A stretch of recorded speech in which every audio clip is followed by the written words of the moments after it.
sa video na ito mga ka-farmers, pag-uusapan po natin o atin pong aalamin ang mga common na dahilan kung bakit nga ba mababa ang presyo ng baboy. Although marami na akong nakakaalam nito sa topic natin ngayon, pero handog ko po sa mga beginners ang mensahe na ito mga ka-farmers.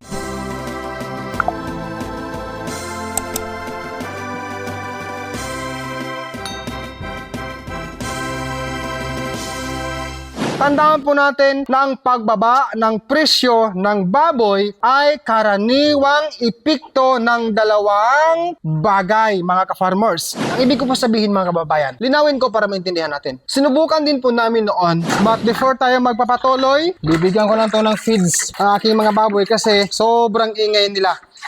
Hindi tayo makapag-concentrate sa ating topic ngayon dahil sa ingay ng baboy. Kaya pasensya na ho mga kababayan. Bibigyan ko lang sila ng pagkain nila para tumahimik po mga ka-farmers.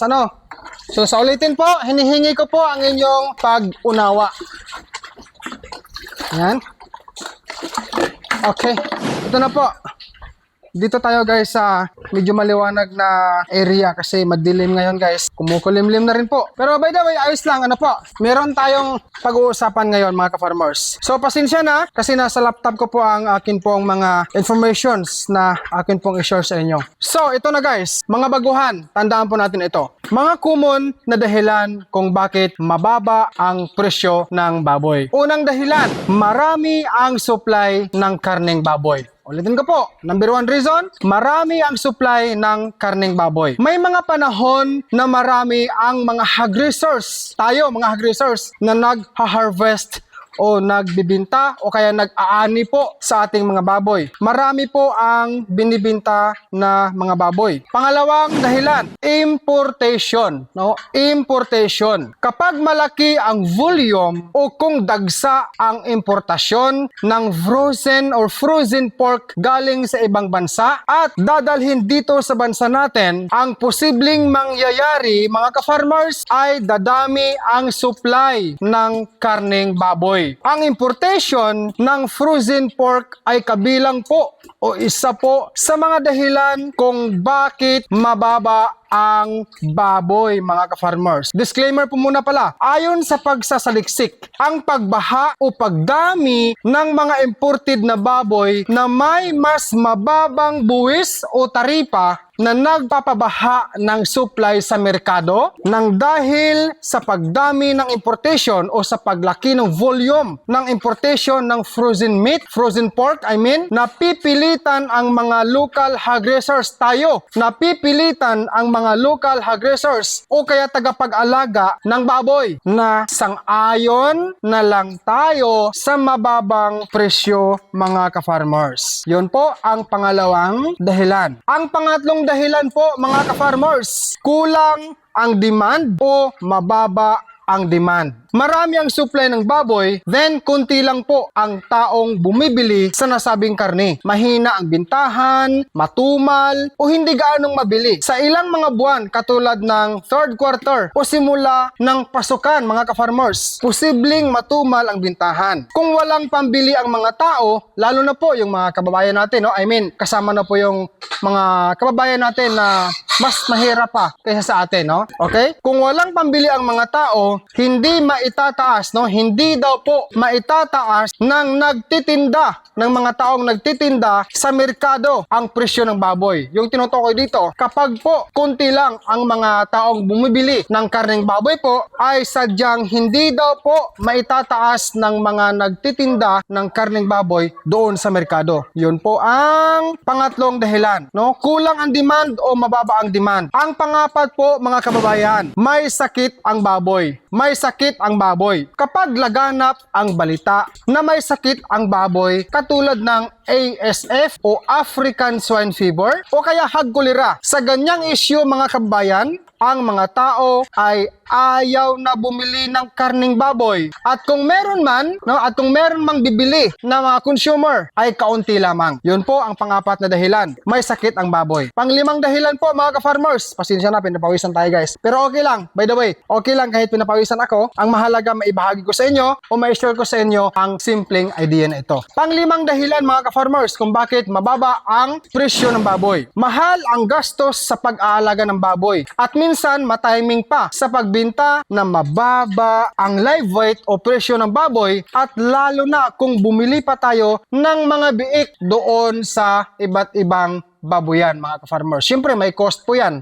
No, alam naman po natin na may cost o may presyo po ang bawat biik na atin pong binili. Siyempre, ganun guys, kasama po yun sa presyo o sa gastos. Pang-anim na dahilan, mga ka-farmers, kompetisyon. Okay? Kompetisyon. Minsan, o may mga pagkakataon po na napakaraming tao ang nagbibinta o nagtitinda ng baboy. Kaya ang ginagawa ng iba o ang ginagawa nila, mga ka-farmers, binababaan nila ang presyo ng karning baboy dahil nga po sa rason na napakarami po ang nagtitinda ng baboy. Kumbaga, sabi nga po ng iba, disclaimer lang sa akin pong nadinig, no, as what I have learned or as what I have heard sa iba nating mga kababayan na mga nagtitinda ng baboy, para-paraan na lang, Sir Dodong. Yun po ang sabi nila sa akin, para-paraan. Okay? Ang pampitong dahilan po, mga kababayan, mga ka-farmers, kung bakit mababa ang presyo ng baboy sa iba't ibang lugar sa ating bansa. Pampitong dahilan,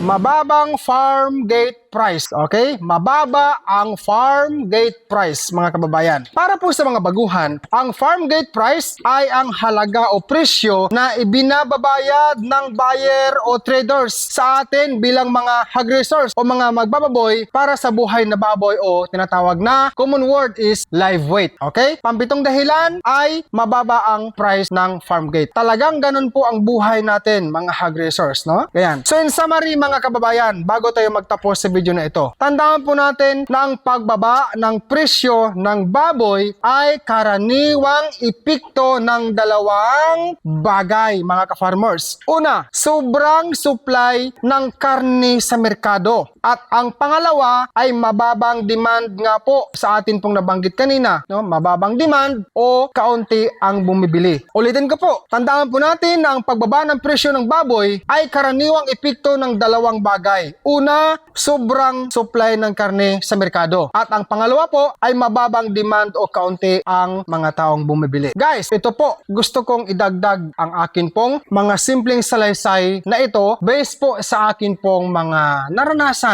noon sa mga fatteners ko na mababa ang live weight. Bago ko makalimutan ito guys, tip for beginners para hindi tayo gaanong malugi, pwede mo ring gawin ito, mga kababayan. Katulad sa ginawa namin noon na minsan ay nagpa-booking kami ng mga taong kakilala o kaibigan namin na gustong bumili ng karning baboy. Pwede i-level ang price sa presyo sa merkado. Kung baga tayo ang magkarkas sa baboy natin na fattening at ibinta sa mga taong kakilala natin, kapitbahay o kaya friends, no? Through advance booking, mga ka-farmers, din tayo ang magde-deliver sa kanila sa kanilang order, mga ka-farmers. Base po sa aming experience o karanasan, mga kababayan, sa ganoong pamamaraan ng pagbinta ng baboy, kahit papano po may kita pa rin naman kahit kaunti lamang. Lalo na po kung sarili natin yung atin po mga biik na mula sa ating mga inaalaga ang baboy inahin. Ang ibig ko po sabihin, mga kababayan, linawin ko para maintindihan natin. Sinubukan din po namin noon na nagbinta kami ng fattening sa ibang buyer. And then, on the other side, na-try din po namin na ang aming ibang mga fatteners talagang diniscover namin po na nagpa-booking kami sa aming mga kaibigan. Boss, ma'am, okay lang po ba sa'yo kung gusto mong kumuha ng baboy? Hindi pa utang ha, kumbaga booking. Yan. Si Juan de la Cruz gusto. Sige, 1 kilo sa akin. Nung umabot kami guys ng 35 to 40 o to 50 kilos na booking, doon kami nagkarkas sa aming baboy fattening. Kasi na-estimate na po namin, halimbawa, ang aming baboy is umabot ng 90 kilos. So, pag 90 kilos, kung hindi ako magkakamali, based po sa aking experience noon, sa 90 kilos na live weight sa fattening ko noon, ang amin pong nakuha na karne or na karkas is umaabot po yung 90 less 25 kilos to 30 kilos ang naibabawas sa kanya, yung mga lamang loob, lahat. So, malaki-laki guys. Then, ang presyo, kumbaga, ginawa namin, binawasan namin ng 10 pesos, 5 or 10 pesos, no? Ibig ko sabihin, kung mag 350 halimbawa ang presyo sa baboy sa merkado, nagbabawas or binawasan namin. Ginawa namin 340, nag-less 10 kami. It was my